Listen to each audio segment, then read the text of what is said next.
We haven't acquired anything successfully off of a direct mail campaign. I did do one direct mail campaign, and it was totally my fault. It was just we were not set up properly. And I think a lot of guys I hear now, like on podcasts, the young guys in their 20s who are like, they kind of think team size is a flex. And it's almost like, I got this many people on the team. And I go, oh my gosh. Show podcast. I've got a guest today who has sold lots and lots and lots of land, a high volume, a whole bunch of land. And I'll even share with you years ago when very few people might have been texting, investors might have been texting owners, but not many people were, scraping, pulling lists and texting other investors. So I got a cold text from this guy a couple of years ago, looking to wholesale and source land. So that's kind of when his name first popped up on my radar. But let me introduce you to Peter Nukasani and have him kind of tell you about his entrepreneurial journey. And let's just start, Peter, before you get into your journey, like how many parcels of land have you sold? Travis, so I think today we're probably north of like 1,400 parcels. Wow. I would love to, man, your accountant, that's a lot of property flipping sheets. That's a lot of transactions for your CPA to keep track of. That's insane. It is. And sometimes it's like, why am I doing this? But checks keep cashing though, huh? All right. Well, before you were selling 1,400 parcels of land, what were you doing for work and how'd you come across land? Yeah, Travis, so basically I've kind of, since I was like 16 years old, I've been trying all these random little businesses. So I did Legos. I used to fix computers and sell them on eBay.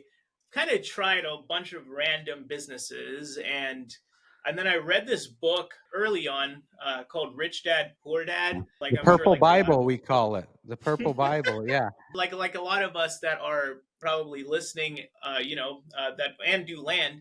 So I read that book and I was like, okay, well, maybe I'll go start buying some rentals. But the problem was I was in college and I did not have a W-2. So it was kind of hard to get any bank to give me a loan to do rentals. And I was like, okay, well, that idea is done for now. So then I was like on Google and I started looking up like 10, other ways to be in real estate beside rentals for cheap without a ton of money. And then I saw like mobile homes and then people talked about like tax liens and then land. So I typed in on Google cheap land for sale. And then I ended up on this website called LandWatch and the land.com network. And then I sorted from like cheapest to the most expensive nationwide, just out of curiosity. And then I saw, someone was selling like this quarter acre or half acre property in Navajo County, Arizona. And it was this guy named Matt Nunn from Nunn Land Sales. Yep. So I called him, and for a second, I was definitely a skeptic. I was like, "Oh, this is definitely a scam." What kind of scam are you running here, dude? Because when I look at land that's local here in Chicago, it's like hundreds of thousands of dollars, and it's just expensive. So I was like, "How is it that there's land that's $2,000?" But anyway, I call this guy, and being the entrepreneurial bug, I start asking him about his business. And he goes, yeah, man, so our business, like what we do is we buy land from people that don't want it. And this was like end of 2020, or actually, yeah, I think it was end of 2020. Okay. And he's like, yeah, we buy land from people that don't want it, and then we sell it. And we do it in rural areas. That's why it's cheap. And in his description, he said, no credit check, payment plan available, or owner financing. And then I was like, oh, what's that? Yeah. Because I was like, how can I buy this land when I was not able to buy a rental? And he said, like, all you got to do is put down a down payment, and then you make your payments, and then at the end, you own your piece of land. And my mind was pretty blown. Yeah. Because it was like $100 a month.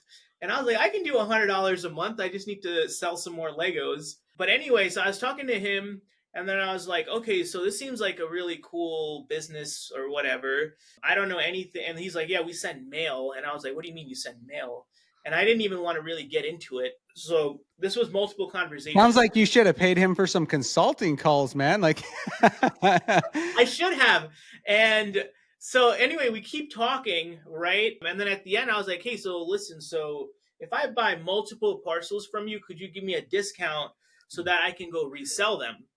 Yeah. And he said yes. So I think he sold me 3 parcels of land in Arizona, and I think it was $2,000. That's insane, isn't it? Like if you're not, when you first come across this. So when I first came across it, I was up in Montana, and price per acre, right? In Montana, it's, I mean, it's beautiful. It's God's country, last best place, whatever you want to call it. I mean, it's beautiful, but the price per acre is astronomical compared to some of like the desert properties, or even like Arkansas. You get it in all these pockets, these areas where you can buy properties like you're saying for $500, $1,000 for an acre. It's just hard for me to wrap my head around when I came across the opportunity that there's actually places in the US where you could buy an acre for $1,000. But Travis, I mean, quick question: why do you think Montana land is so expensive? Because I've never understood that either. Like Wyoming, Montana, it's just like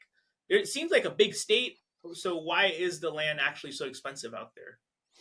Yeah, it's interesting. I feel like within the agricultural is always going to be appraised lower, right? You know what I mean? So agricultural land is always appraised lower. We're looking at buying one right now, Peter, that's, I think it's worth 650. We're getting it for 450, 450,000. The assessed value is 17,000 because it's agricultural. So like you've got a lot of, which that has nothing to do with the actual value, right? So you can't really operate on assessed values, but you've got a lot of farmland up there, right? So it's very large acreage parcels. You don't have those commodities like in Arizona's, Florida's, these states where there was massive like development or subdividing that went on, right? You kind of trace things back a lot of the, in 60s, 70s, there was a ton of like developers that would buy up thousands of acres, and then they would split them up into thousands of 1 acre parcels, or several thousand quarter acre parcels. So you have a lot of that. And maybe they did or didn't put in the roads, the infrastructure, but you didn't have that in Montana. Like you didn't have any developers coming in and creating thousands and thousands of quarter acre, 1 acre parcels. So you don't have that commodity. Most of the land is either large acreage, farmland, right? Or what is subdivided up in smaller parcels is just near the primary and secondary cities. Okay. It's kind of just a quantity thing. You don't have near the quantity of total parcels as you do in these areas where there was a crazy amount of subdividing that occurred decades and decades ago. So I think that kind of speaks to like the values is it just hasn't been chopped up enough times or for long enough, right? That Hmm. there's just not enough volume or quantity.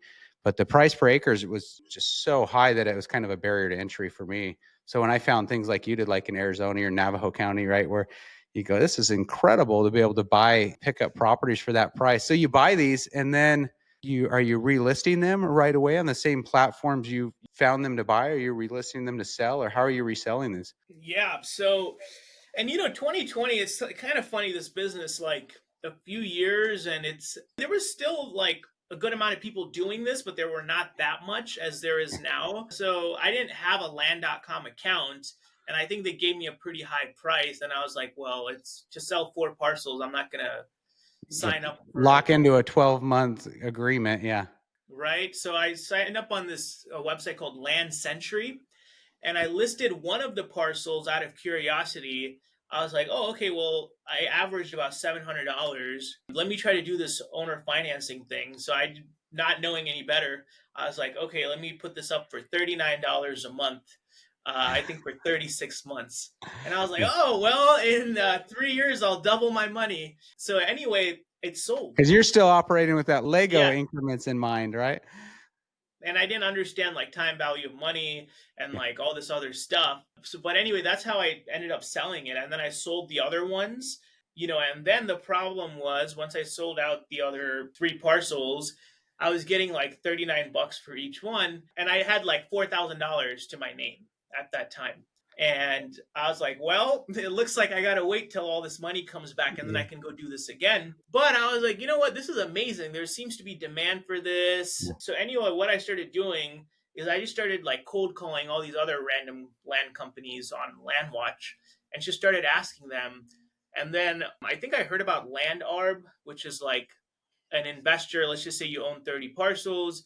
You would finance them to me as an investor for owner financing with like partial release, meaning like if I want to deed out this parcel, I would have to pay a certain fee. So I found this company that had a ton of lots in Valencia County, New Mexico, Yeah. and they were quarter acre parcels. So I talked to them, and it was right before that time where land started becoming like super hot and just flying off the shelves. This was Yeah.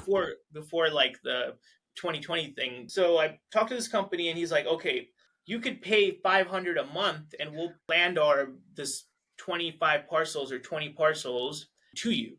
And I didn't have to put any money down. Yeah. So that is what actually gave me the start. Is that ability to create that leverage directly with the land company. Yeah, Um, it's like your inventory, right? It's like the dealership where you're not buying every car outright.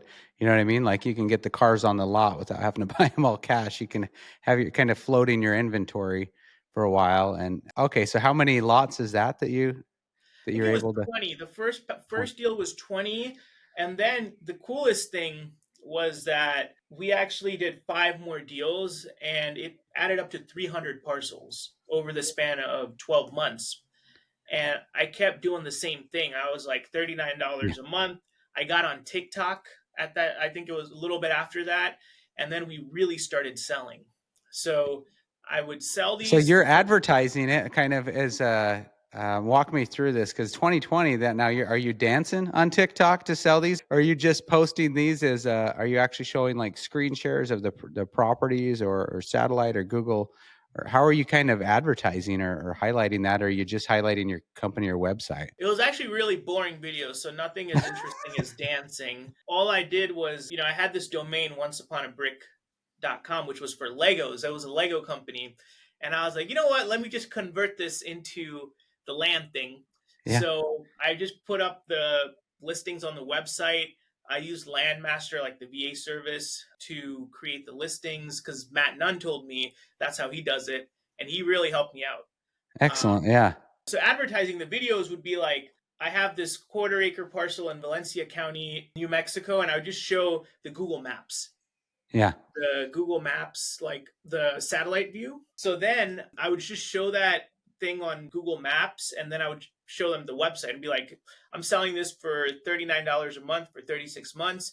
You don't need any credit. If you're interested, check out the website. And then I put the website link in the bio. So are you at this time, are you saying you're in college at this time when you're doing this? So December 2020 was when I graduated. So I started learning about this, a few months before. I think it was like October or whenever. So by that time I graduated. So I don't remember the exact date which I started. I'm sure I could like look Is there back, but any urgency? I'm saying like after college, you got to go out and slug it out at corporate world for a while, or are you able to kind of like slide into this land thing full time right out of college? well, I lived at home. So I lived with my parents. So I didn't really have any crazy pressure. You didn't have, Um, yeah, you didn't have all those expenses putting pressure on you. I own my car. I think I bought like a $4,000 car before, and it was like a gift from my dad. Yeah, I didn't really have living expenses, and I think that's actually what really helped me build. And I'm still a really big believer in that because it's really hard when like you have all these expenses going against you. Well, you have to count what people realize too. It's actually, I tell some people that are, I actually find it's like, it's easier for somebody who's only making like 50 grand or 75 grand a year to go full time than it is for somebody who's making 250, right? Or 275, with their W2. You're trying to replace such a large income. And you often, with all those expenses, the level you're living at, you kind of got to cannibalize the business, right? You've got to do so much owner pay and extract so much that could be plowed back into the business for growth, right? So I'm completely with you on those expenses can kind of Mm-hmm. hamstring you. So you figured this out and you're kind of like wash, rinse, repeat, right? Like you've got something that's working. So now let's just exploit it and scale it as fast as we can. Is that what you're thinking? Yes, and it was fun times. I mean, it was like there was no employees. It was just me. It was me in a Yeah. basement. just making these videos and trying to sell $39 payments. And at that time, that was the lowest. There was no, I think everyone else was doing like, I don't know, 100 or Yeah, it was 150. 99 down or maybe 0 down, 99 a month, and here you are, the 39 a And I month didn't guy. So charge you're any the doc when people fees. do exactly what you did at first, they go to the site, they look at the area and they say sort price low to high, right? You're the And top we're listing. number one. It's a race to the bottom, but you're the top listing, right? So everybody's looking at you and you're stacking up. How are you at this time? How are you collecting these recurring monthly payments, kind of like servicing these notes? How are you getting your money from the borrowers? I would not recommend doing what I did, but what I did was I used Moonclerk and Stripe, Yep. and it's would not recommend. I think you could use like Your Land Loans or like some other actual note servicing Right. software, but I didn't know any better. And for me, it's like I always shoot and then ask questions later. So Right. So what did you not like about the Moon Clerk setup? it's actually against their terms of service. Like it's a great, like Stripe is one of the largest payment Yeah. collection companies or whatever, but you're not, according to their terms of service, you can't Right. sell real estate. Right. Yeah, we used to, I know a lot of times we used to, when our model was more similar to yours, where I was self-closing and I was self-servicing notes and originating them. A lot of times we would kind of charge like our document preparation fee via Stripe off of our website. So, there was no down payment, or if there was, we would invoice that separate, but we would start out with like a document prep fee, like a deposit and document prep fee run through Stripe, right through the website. And then when their information came through, we would invoice them with QuickBooks, Mm. for the down payment, or set up the recurring, auto draft with QuickBooks. But yeah, that's one of those. I think like there's a lot of horror stories right out there of people's who accounts get froze or shut down, and you're running a high level. Man, it's nice though, that's one cool thing with, although at times, as other investors and more people kind of flood into this and you kind of go, oh geez, the secret's out. At the same time, there's one of the byproducts of that is we've got all these great new web tools, right? These softwares, like you mentioned, JT's, Your Land Loans, there's a number of products that didn't even exist, especially when I started, and even when you started, that now are kind of purpose built, right, for land investing, where we kind of had to like use these other tools, right, that maybe, or softwares that maybe was against their terms, or it was kind of a not if but when you're going to get your wrist slapped and account froze. So I'm with you. I think that's the right way to, especially to scale it now, right, is to have a service that's purpose built for that. So you're collecting these payments by credit card, and then they're are they being auto drafted by credit card and then put into your account, ACH, or Yeah, so Moonclerk allows you to pay with ACH or like credit yeah, cards. So, and then Stripe would just put the money in our account. yeah. So you're watching these at first. It takes a lot of payments to stack up at 39 a month, but you're doing such volume. Did you have a number, a target goal in mind, or was it just kind of, hey, let's go wild with this and see where we can get? Yeah, honestly, I mean, when you're coming from like a Lego business or like, the computer flipping thing, 10,000 a month was kind of like, I was like, if I could do 10,000 a month, Yeah. I'm off to the races. Like, I'm rich. Yeah. I was in the same boat, because for me it was more like, because it was, for me it was a side hustle in addition to work, right? So it was kind of like, hey, I'm not going to be able to throw 40 hours at this. We've bought rental houses. We've got, like, I know how much a rental house cash flows a month per door. So like 10 grand a month feels pretty darn ambitious. Mm. So yeah, I'm with you. I think we all pick kind of that number, right? And people listen to this 10 years from now, right? Be like, adjusted to inflation, right? That's like 30 grand a month for them. But and they'll think they're thinking small. But I'm with you. I was kind of the same way. 100 grand a year or 10 grand a month would be insane. And you know something, Travis? It is like, I think nowadays, or not nowadays, but I'm just saying like recently, I've just noticed that, even that's still a huge win. If you Yeah. can make 10,000 a month, even today, and you don't have any employees and you're just Yeah. pocketing this money, like you're great. Because I mean, you could talk about, like selling land and doing millions of dollars a year in revenue, but there's companies that do that and still lose money because of Yeah. like bloat and overhead. Right. So, sometimes I'm like, if I could have just, after that, I actually started bringing more people on, and Yeah. then I learned a few lessons. I was like, that was actually great. If you could, there's a book called A Company of One, and the tagline goes, "Why being small is actually the next big thing for business." And I don't know. I think it's always fun to talk about big numbers and like big teams and all that, but I think there's a little bit of like a freedom and autonomy if you could just. Amen to that. And that's pretty, dude. I'll tell you, that's some wisdom, no doubt, especially at your, not bring up your age, but at your age to recognize that. Because at your age, myself, and I think a lot of guys I hear now, like on podcasts, the young guys in the 20s who are like, they kind of think team size is a flex. And it's almost like, I got this many people on the team. And I go, oh my gosh, how old is this guy? Right.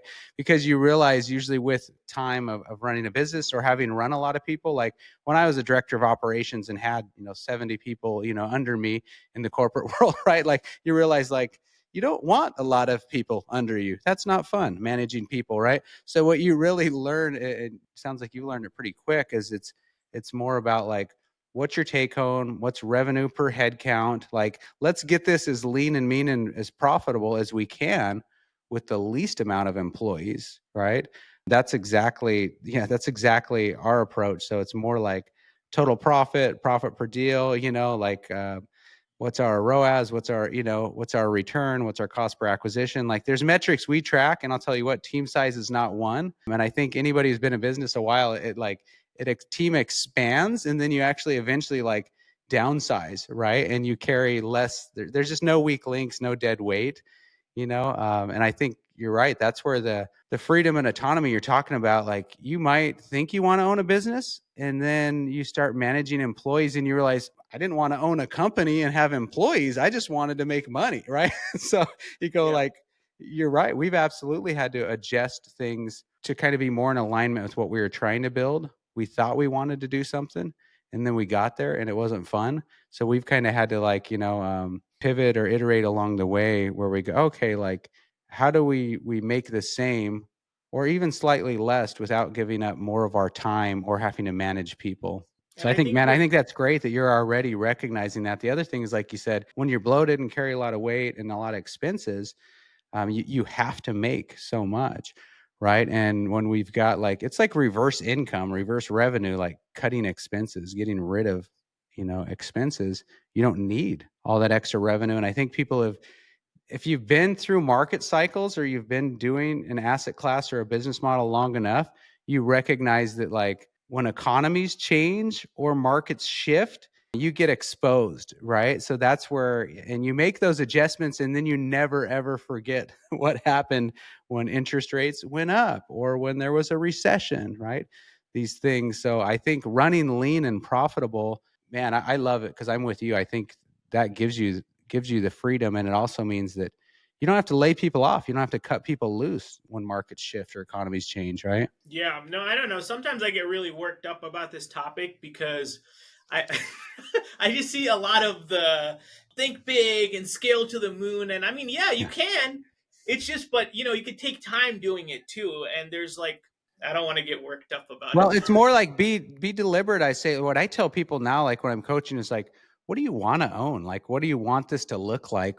How do you want to, what would make you happy, right? Or do you want a business where you actually like have employees or maybe even have an office you're going into and you oversee people and you're growing it to this?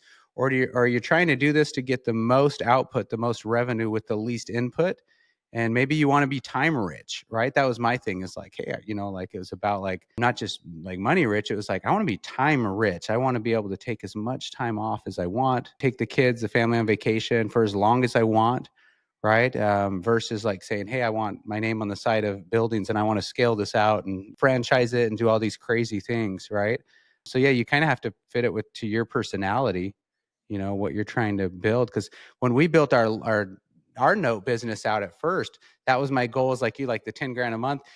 When I had that, and then we had all these notes, like we were self-servicing them. And that's where my wife and I kind of had this conversation. And she's like, we don't own a land company. Like she's like, we own a note servicing company and I hate it, because the price point we were at and the amount of delinquencies and chasing borrowers, so that was kind of a conversation for us, was like, how do we change our business so we enjoy it again? And that's for us where we pivoted to using title companies and having note servicing companies service everything. Because she's like, we kind of morphed into a note servicing company, right? Versus a land acquisition company. So I think you got to have those course correct moments, that only you could answer, right, for your business, what makes sense. But man, you got a lot figured out, dude, at a young age. I love that freedom and autonomy are important to you. And I also love you recognize with a VA, with a one person, two person, a small company, you can accomplish a lot. Yeah, it's just from making that mistake and seeing it, how it affected other people and even took some people out of business, right? Because, like I said, I mean, it shows that you've been doing this for what, 11 years now? So Yeah, it's like, and that was when it was, I mean, although it wasn't like fun in the moment, when interest rates went up and we saw how that impacted our funding company, right? Our land business with our own inventory. It wasn't like, oh yes, I'm really happy to be through a market shift, so I now have that wisdom. In the moment, you're kind of like, oh, this is a bummer. Days on market went up, right? When interest rates went up, builders, slowed down building. But now being like on the other side of it, it's great to have that wisdom to go, okay, I've been through, because I'd been through it with houses, in like '08, '07 to '08. I'd seen like with the recession, how that impacted house investors. But when I got into land, 2013, 2014, the market was kind of recovering. And it was honestly just like an ascending market for like 5 years. It felt like the same market where everything went up 4 or 5% a year, right? You could count on everything. And then obviously COVID, the pandemic, kind of shot appreciation or values, went up nuts for a couple years. And then mm, interest rates all of a sudden go up, and that changes everything. But I think that having been through that now, yeah, that kind of gives you that wisdom of like all the things you have to cut back, the expenses, the team size, kind of you plan for the worst or kind of build it for the worst, right? Versus the good times. So that's why, like, having got into it kind of during when things were selling, things were moving when you jumped into this, I would think at 2020, right? it was right before things started like really moving. Yeah. It was still pretty slow. I mean, I think, well, hold on. It might have been December 2019 or going into, I don't remember Yeah. exactly when, but it was that time. But it was about a year before that 2021 and 2022, like the stimulus money. And that's Right. when, we saw that artificial boost in spending. One thing I did want to share also is like was one thing I wish I did earlier, and I started doing this 3 years ago, and it's really saved us. I mean, it's given our business a lot of like ability to withstand turbulence and drops in revenues and stuff like that, and that's like the profit first thing. Oh, I So love it. Yeah. Yeah. Go uh, ahead. I literally, so we built our note portfolio from like zero. At the peak, we were at about 40,000 a month, and I still didn't do, and we had no debt, we had no partners, Yeah. and it was just clearing 40 a month. And the one thing I wish I did at that time, but which I implemented still 2 years ago, but if I'd implemented this right out of the gate when I got started and had predictable revenue every month, what I did 2 years ago or 3 years ago, I don't even remember, is I automated about half of our note income into a separate account. And I call that the holy account. So once the money goes in there, it never leaves. It just stays there. And it's like the war chest for the company, right? And corporations have this, I'm sure, like reserves and stuff like that. So if you have any amount of predictable revenue, or if you just cleared a big deal, just taking some of that profit off the table and just Yeah. putting it away. Because yeah, I don't know. I was just This talking is to no, another. it's such good advice, and I'm over here just having a hard time keeping my mouth shut because I'm so excited to share. Yeah, the impact it had on our business too. You're absolutely right, and people. I mean, this is solid gold. If you go from like never running a business to running a small business like this, and then you think you're learning like land or land acquisition or even servicing notes, but there's a lot of other learning curves along the way of like taxes, like how to, like you're saying, how to allocate money for buying more properties, operations, right?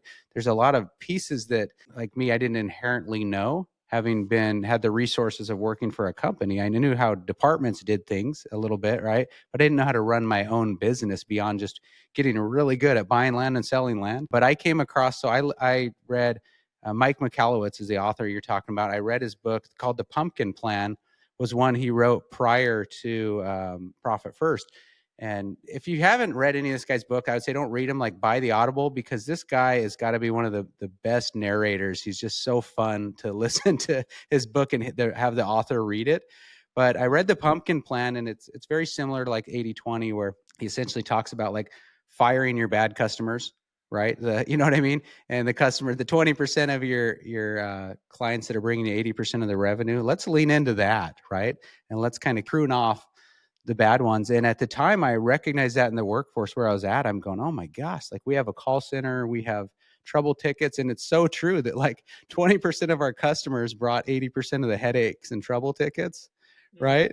But they were such a small percent of the revenue. And his book kind of talked about that. So as soon as he launched a new book, this Profit First, I was like, day one, bought that book. And it was so relevant to where we were at with our own land business. Cause like you, I immediately like created like a spreadsheet where I'm like, okay, for each sale, we're allocating, because in Profit First, he talks about having several bank accounts and he really, he explains exactly what we were doing and kind of what I don't know that my wife had the words to put into what I was doing. But basically she's like, you're plowing 100% of profits back into buying more land. There's got to be a more sophisticated way to allocate, some for marketing, some for buying.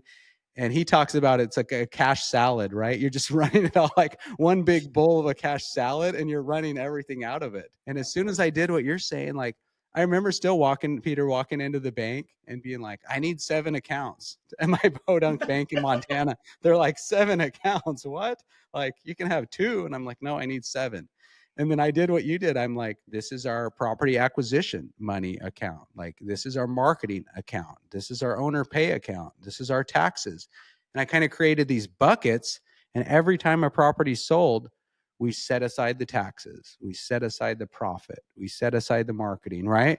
Dude, it changed. It changed everything for me. And it put those guardrails I needed because I was just a risk taker and I'd just plow 100% back in, right? And kind of like you were talking about earlier, where you'd spent your money and now you had the couple, this handful of notes coming in, but you're like, what do I wait for it to stack back up to buy more? Profit first, man, it's just a game changer for running a small. And really, you can run any business at any level, but it fits so well into land and real estate. Dude, I love Yeah. that. I love that you're doing that. And then, so are you using, is there any banks you recommend or anybody that you found? I know a lot of people are using Mercury. There's a number of ones out there that kind of play nice with Profit First. I mean, I kind of took the simple version of Profit First, and I just opened a separate profit account, and I haven't really, I didn't really go at the full length and open all the other ones. So I just use like the national banks, like the Chase. But I would probably recommend like what you're saying, Travis, like the Mercury and all that, because Yeah. I think they're probably like more efficient. Yeah, well, and I still recall not Profit First, but when I was following Grant Cardone about a decade ago, he talked about this having sacred accounts, or even like going so far as like driving to a bank a couple hours away that only has one local branch, and start opening up like a savings account so that you and don't get a debit card, don't get access to it, you know what I mean, or open up a check in your Yes. state. And it was more like that was the sacred account where we're stacking, we're saving for a future big move, right? A future surge or, investment. But it's just kind of like providing those, I don't know, those guardrails, to prevent you from yourself, Yeah, to, absolutely. I was about to say that, like because I mean, yeah, especially if you're like a creative type or the risk taker type, which I'm yeah, sure you are if you're listening to this. yeah. That's all fun and that's great, but this is still like a business. And, if you think about how corporations move, like they have this thing dialed. And I mean, it's not easy being a small business owner, right? So, Yeah. if we can take a page out of their book, like Yeah. I was watching this TV show called Succession, and just hear like it's like that one in Billions, and just seeing how like that whole world operates, I was like, if we could take that and adapt like a simple version of it, yeah, I don't know. Well, So and you realize there's just all these, that's to say, like along the journey of kind of being an entrepreneur and starting your own thing, you have to learn all these things beyond just the asset class or the product you're selling or the business you're in, right? You have to learn tax strategies, all these things. At first it's about income because like I need to generate revenue, I need to make some money, right? Then later you learn that you want to keep that money, right? So you want to pay less taxes, and there's strategies, and you got to maybe change with how your business is structured, right? So there's all these like milestones along the way where the business kind of grows, grows and evolves. And hopefully you can figure out how to keep more of what you're making, at the same time, reducing expenses, right? Or push it into other things, right? Push that profit into other things. So, and that was something for me that was a learning curve. I still call it the ignorance tax. My first year where we made $1 million, and it was like, the celebration was short lived because, December 31st, right at midnight was when, I'm celebrating. And then, you're doing your taxes a couple months later. And that's when I realized that like, I didn't have a tax strategy or a tax plan for all that income. Right. Oh, it's So just about buying two G wagons, Travis. That's yeah, all it so is. it's after you stroke a six-figure check to Uncle Sam, only to become aware they're 30-some trillion in debt or whatever, and you just cut a six-figure check. You start to go, this doesn't feel very good. I You're might like, need this to is a learn. scam. I'm starting to take some courses about taxes, not about real estate now, right? So yeah, that was kind of long, our journey. You learn some stuff, but so you're cranking out 40 grand a month in recurring note revenue.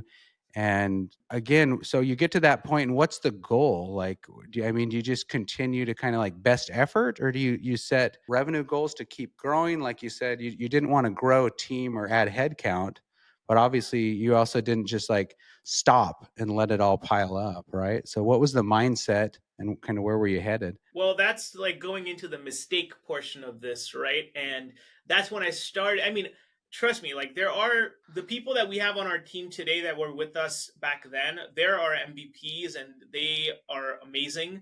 And I want to work with them for the next 10, 20 years. Yeah, But what I did at that time was I was like, oh, because it was a straight rise. But right. then what I didn't understand, that was the peak, right? And then we started getting delinquencies, Yeah. we started getting Churn. losing churn, right? Yeah. Churn. And that was something that we completely ignored, but it was okay because I was still somewhat like, I tried to put some of these little principles in place. But where I went wrong was thinking that our way forward to grow and scale this was just by adding weight to our business, right? So I started hiring a VA team in the Philippines, a VA team in Pakistan, started hiring like 4 people here in the US. And I was doing that EA thing early before everyone Yeah. started talking about it. And, it became like cool, Yeah. So, Well, so a lot of people anyway, aren't aware of it. Like a lot of people just aren't even aware till it's on their radar, and you realize, what? This is actually a $5 or $10 an hour activity, in another country, and that's a fair wage, but I've been doing it myself. So a lot of times when you become aware of using virtual assistants, it's like a big light bulb. yeah. And the thing is, it was really helpful, but it was too much for us. So I Yeah. just thought that was the way forward, and I started obsessing over like just adding to our business instead of Yeah. focusing on what did we do to actually get here, which was marketing. It was literally all marketing. And Yeah. that's actually what I had a realization recently is out of all these businesses and all this stuff, I ultimately was a marketer. Right. Like, and the land was just a vehicle. So, but anyway, we got pretty bloated, right? We were getting this revenue and then we started adding all these people, and then I didn't account for churn. So yeah, that went on for like a year and a half. And then after that, I was like, okay, we're starting to churn some of our notes. It's dropping.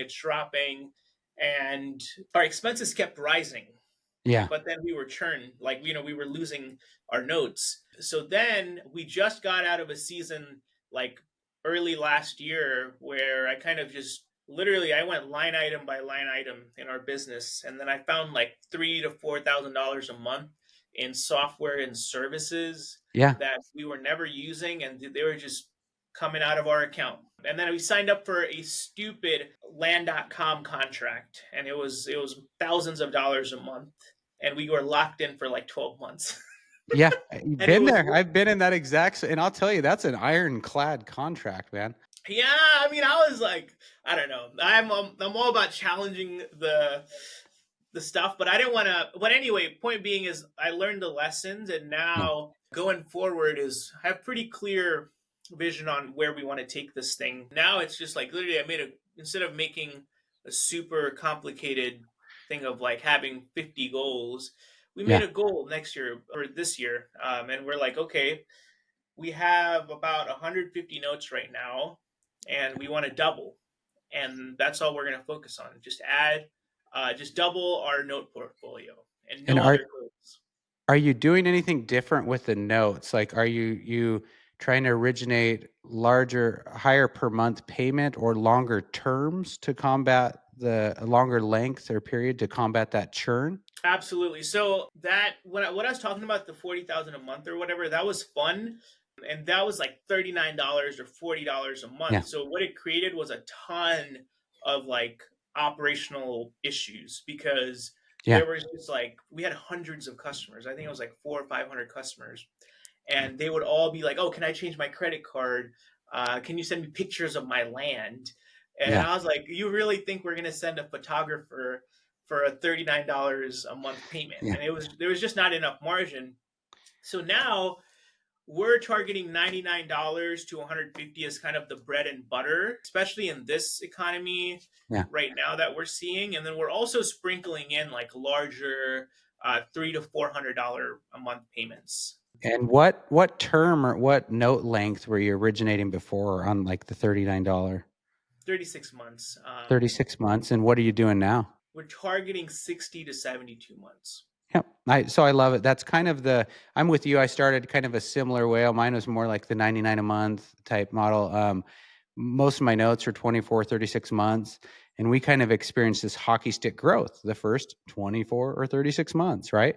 And then I had left my job. And at that time, we had enough recurring note income to replace my salary. But then that's what I tell the story is like, it was like, Travis, meet note churn, meet Travis, because I had no idea what is happening here. All of a sudden, our note income's going backwards monthly when I'm looking at things, and I realize we were cranking out 5 new notes a month, years back, 24, 36 months ago, and now they're dropping off. Right. And I'm like, hey, they didn't talk about this in the course, right? No guru shared this note churn thing, right? Because Yep. everybody's all excited the first couple of years because it is hockey stick growth. And we started having that churn. And that's where when we kind of rebuilt our note side of the business was I went from, the 24 or 36 months notes to 5 to at least 5 year plus. So 5 to 10 year notes. And we moved ours from like the 99 a month to 250 to 750 a month, right? Because the term length was I didn't want to combat churn, right? I don't want to be constantly combating churn. But I'm with you. We kind of had to redesign our thing too so that it made Mhm. sense for us. And if you're collecting more per note, you're not servicing as many borrowers. You don't have as many issues. So I like it. I think that's kind of the natural evolution, right? Along it. And it usually is at somewhere around year 2 to 4 that you have that realization, if you kind of started out with that model that you got to kind of rebuild things. What are you using to service your notes now? So unfortunately, we have a bunch of old notes still in the Moon Clerk and Stripe system, but going forward, we actually want to switch to your land loans. Yeah, that's Um, awesome. So anything new, we originate and we use this system as everything old drops off with the old. Yeah. Gotcha. So and you also started connecting with this isn't just a solo act because kind of how I know you is through like other investors and you kind of start putting yourself out there and connecting with other land investors, building relationships and stuff, right? Talk to me about that because I know you said you found Matt Nunn early on and you gave him a lot of credit and he was willing to kind of line you out and even share with you the business model. Who else did you connect with along the way that kind of changed your journey or kind of allowed you to plug into other networks and communities? yeah, so one thing I forgot to mention was when we started churning, what we did to combat churn and like to increase revenue is we started wholesaling because like you said, Travis, there was time where you just kept putting all your chips back in, Yeah. and that's what we did too. Right. For a short period of time before we started taking some chips off the table. So what we ended up having was a ton of inventory. Yeah. And we're like, okay, we have a lot of inventory and like, it's going to take us forever to sell 700 notes Yeah. to 700 different retail buyers. So up until that time, the only thing I did was buy land wholesale from other land investors. So then we started selling land wholesale to other land investors, Yeah. and we just did that by like cold approach, like cold email, cold text. So yeah, we started building a And were list. you still, as your acquisition as strategy at the time, were you still buying these wholesale? Meaning you're not doing like, you're not marketing with direct mail or cold calling or text messaging on the buy side. You're still buying in bulk. Yes. So even to this day, we haven't acquired anything successfully off of a direct mail campaign. I did do one direct mail campaign, and it was totally my fault. It was just we Yeah. were not set up properly. So we buy Well, for you, that's excellent because if you're looking at your profit first, usually it's like people that are self-funding, it's buying properties, right? Property acquisition is your leading expense if you're Mm, self-funding. If you're not, it's marketing. But if you're self-funding, the second biggest cost is always marketing, right? So the fact that you are kind of essentially removing that marketing, item, which is usually like either the leading or the number two biggest expense in the business, that's excellent. So you're acquiring these in bulk and then you're kind of turning around and even selling them in bulk. correct. And that's why we built like our wholesale list. And it's just like an Airtable that we blast out now Yeah. pretty much on a weekly basis. And it's pretty cool. Like we work with about like 30 to 40 different land companies, and Yeah. we buy and sell to them.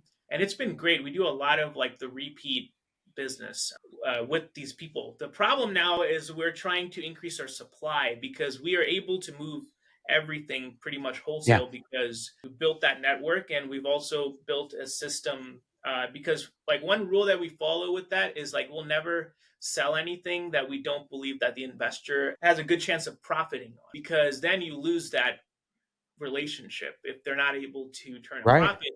So we'll buy it. It's not really that profitable, but what it does do for us is it adds a ton of liquidity. So Yeah. we can go into a deal and be out of that deal within no time. I mean, if we want to put a 20% like a small markup on it, that's fine. Yeah. But it's just a liquidity play more than, the real money for us is in the retail owner financing. Yeah. So you do this and is it through selling that you start to meet other land investors? Is that how you kind of start to build your folio? Yeah, yeah. So we started doing the cold emailing thing pretty early, just on for the buying stuff. And then I met Drew Haney. So through cold email, he's like, "Hey, Awesome. I'm actually in Chicago too. Do you want to meet up?" And like we were just talking over email, and then we meet in person. And then a couple weeks later, Jaron Barnes, I think Drew knew Jaron and Jaron Barnes and Ajay Sharma. Yep. So he's like, "Hey, I'm gonna go to my parents' lake house thing for the weekend. Do you guys want to come?" And we can like this was like the first mastermind thing. Yeah. So I go there, and before that, I was just a dude behind a screen, and like Yeah. and That's what I call. I was the same way, and I call like my coaching clients like that now. That I'll have somebody reach out in our community who I've never heard of, like meaning they've never done a post, they've never contributed, and then that for whatever reason they decide now's the time to do some coaching, and they go, "Hey, I've used your education, and here's what I've built." And you're like, "Holy crap, dude! You're just like a quiet assassin, right? Like sitting a one man show, sitting behind your screen, but killing it, right?" So that's kind of where you're at, right? You haven't met anybody in the real world, let's say, or outside of behind a monitor, and now you're stepping out and you guys are kind of having a mastermind meetup at a lake house, right? and that was life changing. I mean, that experience of just going out there and connecting with people, and it's hard to have that with everybody, but for me it was really amazing that I was like, damn, I put myself out there, and it was Yeah. really cool to meet someone, and it was really nice. And then from there I started going to like land events and conferences and just stuff that's happening, and that's been amazing too. But Well, it you all guys will started. look back at that meeting of Jaron Barnes, Ajay Sharma, Drew Haney, and meeting up, and 20 years from now, it'll be like that picture of like Elon Musk and the PayPal guys, right? Y'all be looking back. This was before we were all billionaires. Remember that meetup? That's awesome, man. Hopefully, yes. That's awesome. That's so good. The way I kind of like relate it is it's like individual sports are fun, right? Like it's fun to be the best or fun to win, but like team sports are really fun. You know what I'm saying? Like having that camaraderie, having a team like other people.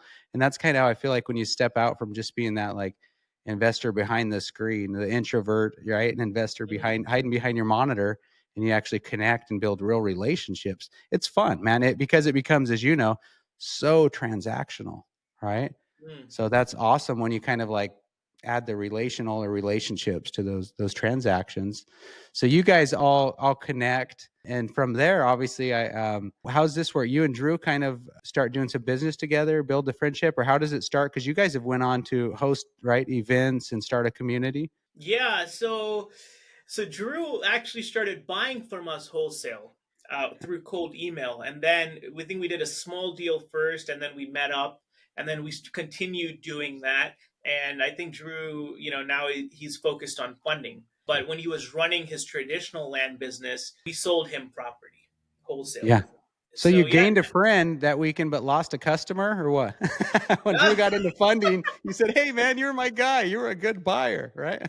no. So Uh, we actually kept doing deals and stuff uh, after that, and now Drew's like all in on funding. Yeah. So anyway, the event thing too. So it was just really random. Like I started going to all these other events, and I was like, I kind of get all these random ideas. yeah, And one day I was just like, I think it was it was just like early December of so we did that event last year, so I think it was like 2023 December.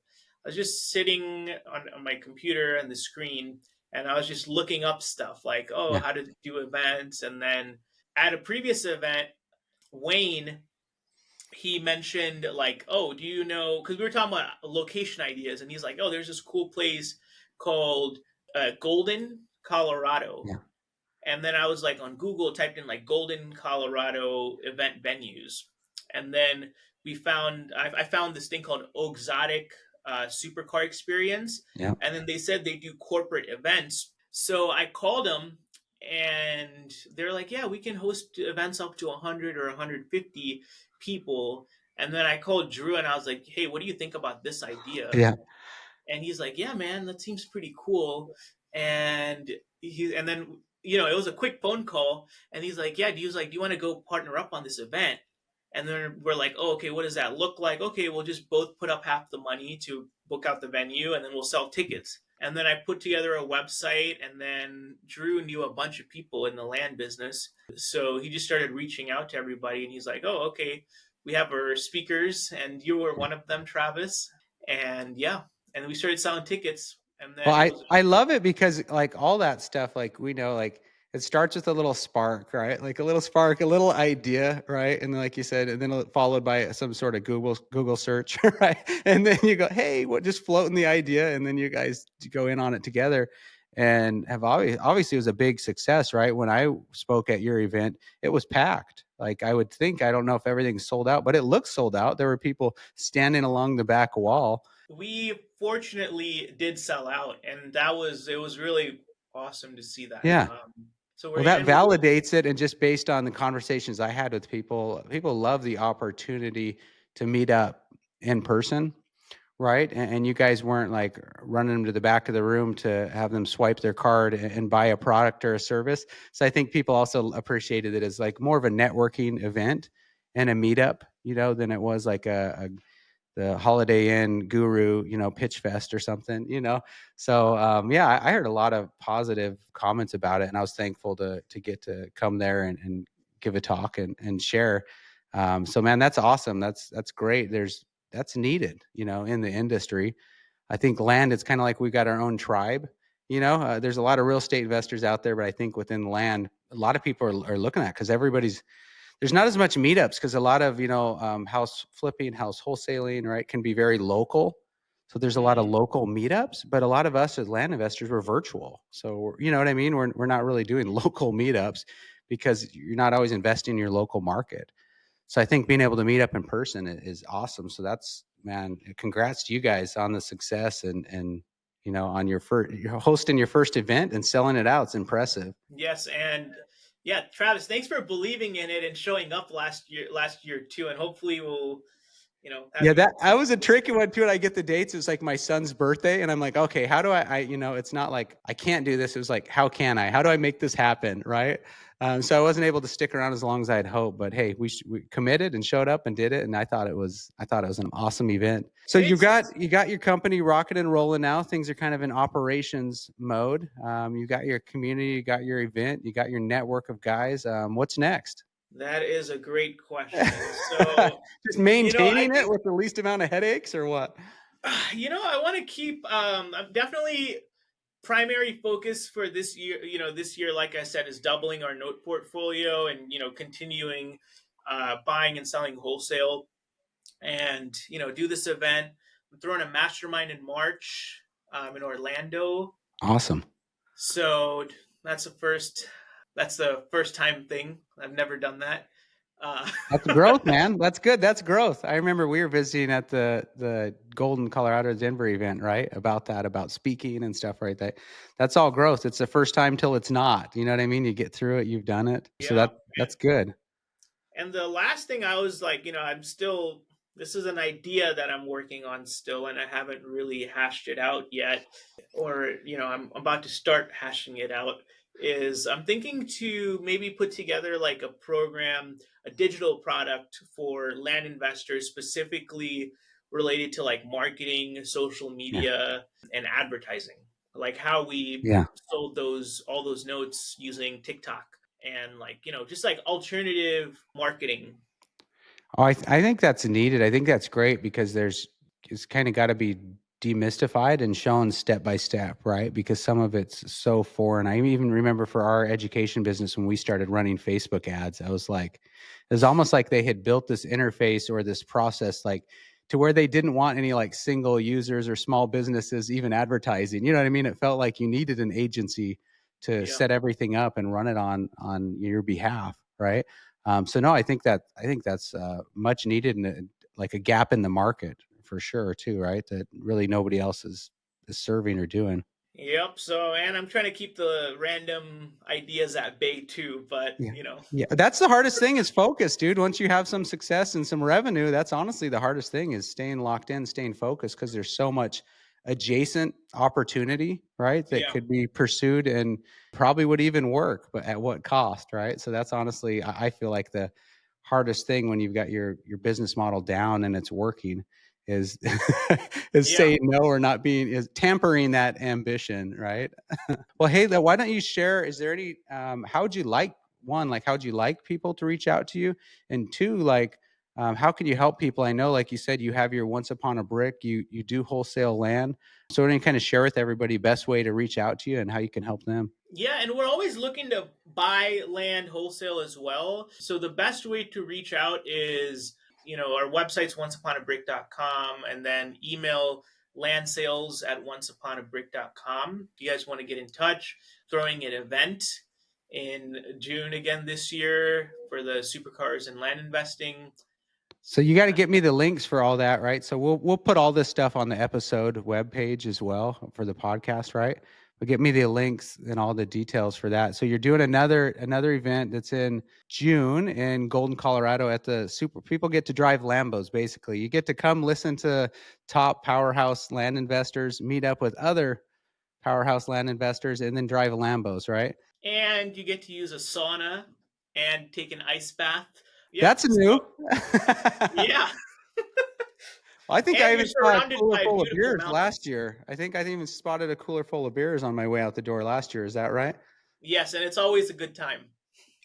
That makes for better speeches, or at least a better audience. Let's say, if not a better speech, a better audience.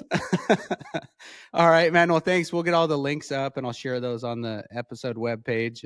Appreciate you taking the time to jump on here, and congrats, man, on all your success, dude. A lot of success at an early age, and it feels like you're also building a really deliberate and intentional business with a focus on freedom and autonomy. So I absolutely love it, and kind of we've kind of tried to do the same thing where it's recognizing too much growth, right? There's like these opportunity costs of scaling up too big with a team or too much, right? You're going to lose that autonomy and that freedom. So I love that you've already got that perspective at such a young age, man. Thank you, Travis. And yeah, thank you for the opportunity. And, your name is something like your name. I've heard your name when I first got into this thing too. So it's really cool that full circle that we got to meet. And so, yeah, thank you for the opportunity.